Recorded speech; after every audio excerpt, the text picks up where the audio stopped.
Le Parti communiste français fête ce mois-ci ses 90 ans. La section de Martigues organise dimanche un banquet citoyen précédé samedi de l'inauguration de la maison des communistes, fraîchement rénovée et qui, elle, fête ses 20 ans.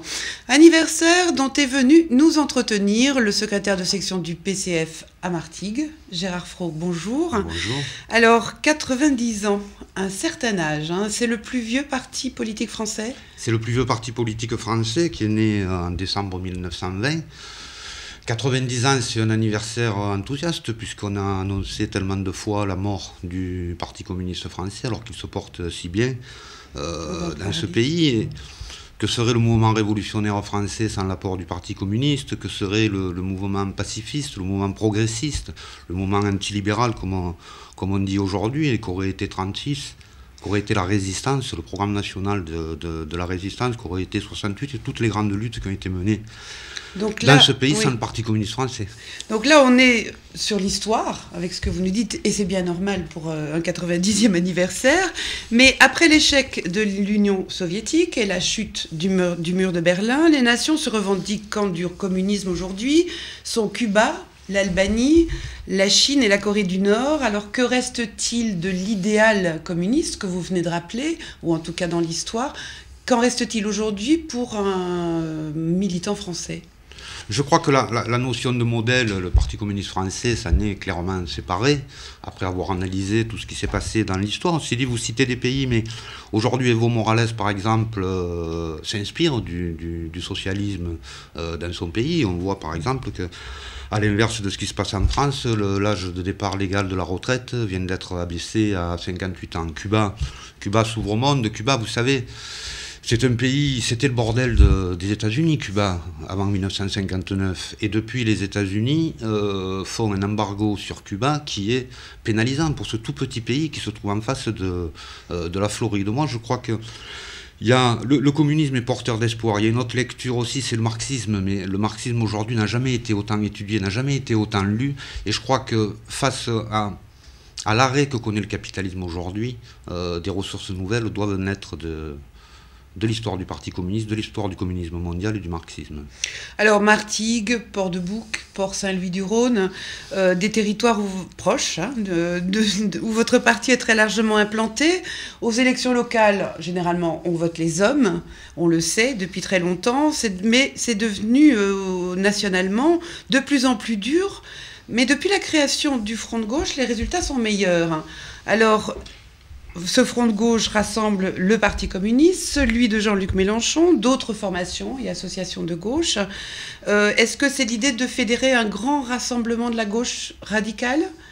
Est-ce que les espoirs se portent là-dessus? Un grand rassemblement de la gauche qui a envie résolument de porter un projet où l'homme soit au cœur du projet et non pas l'argent comme c'est aujourd'hui.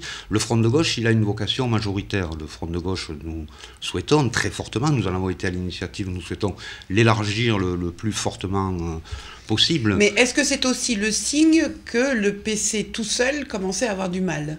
Non, c'est le signe qu'aujourd'hui, il faut des rassemblements. Mais nous l'avons toujours dit, ça. Vous parliez tout à l'heure des résultats électoraux. Vous parlez essentiellement d'un résultat électoral, ce sont les élections présidentielles. Les élections présidentielles, depuis qu'elles ont été créées par le général de Gaulle, c'est une élection qui est antidémocratique. C'est une élection qui ramène d'abord, il n'y a que 2 seuls candidats au second tour.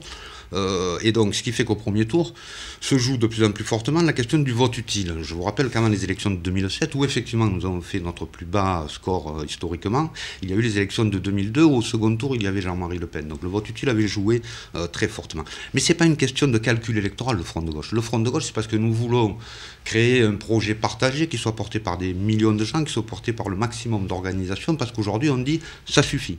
Aujourd'hui, l'argent au cœur du système, de la société et comme finalité de notre société, il y en a marre. Il faut que ça soit l'homme. On l'a vu, ça a été la question centrale sur les retraites. Aujourd'hui, tous ceux qui réfléchissent sur les retraites en cherchant à allonger la durée de cotisation veulent faire payer aux salariés l'addition. Il y a dans ce pays, la France est un pays riche, il y a dans ce pays une autre répartition des richesses à venir. Je ne vais pas m'étendre longtemps là-dessus, mais il faut que réellement l'homme soit au cœur des dispositifs au cœur des politiques, et non tous ceux qui sont sur ces positions-là sont les bienvenus avec nous. Critique beaucoup, la gauche critique la gauche de la gauche, on va dire, où l'aile gauche du Parti socialiste ne se reconnaît plus beaucoup dans ce parti. Le Front de gauche est une réponse, ou le Parti communiste, ou le parti de Jean-Luc Mélenchon tout seul d'ailleurs, même hors du Front de gauche. Là, il n'y a pas de monopole de la gauche. Il y a une question fondamentale qu'il faut se poser, c'est à quoi sert la gauche et quelle est sa finalité.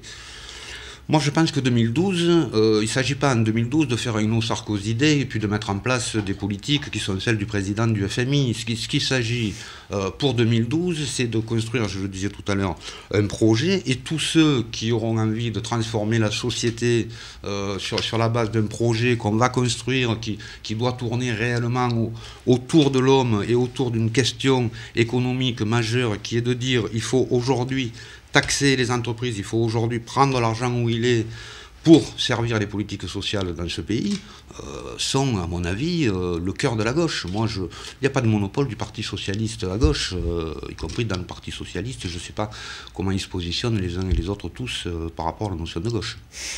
Alors, dernière question, les remous, justement, au Parti socialiste aussi, sont de plus en plus nombreux pour se déclarer candidat aux élections présidentielles de 2012.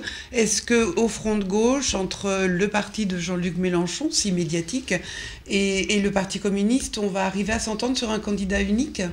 Oui. Le problème, et ce serait plutôt Jean-Luc Mélenchon, a priori. Je ne vais pas vous le dire, il y a un processus démocratique oui, qui bien va sûr, se tout à mettre fait, en place. Ce sera plutôt quelqu'un du Front de gauche, ça c'est sûr. Mais ce sera plutôt quelqu'un qui est en capacité de porter le projet partagé que nous sommes en train de construire et de proposer à la population. Je le répète, il faut arrêter d'entendre que 2012, ça sera le grand soir. Moi, quand j'entends certains dire mais en 2012, nous allons revenir sur telle politique, nous allons revenir sur telle politique, nous allons remettre en cause tel projet, ok, mais c'est aujourd'hui que ça commence, et c'est le mouvement social l'a montré. Il faut continuer d'ici 2012, mais 2012 ne sera pas un grand soir. Il faut porter un vrai projet, et la personne qui sera la mieux à même de le porter sera le candidat certainement du Front de gauche, ou la candidate.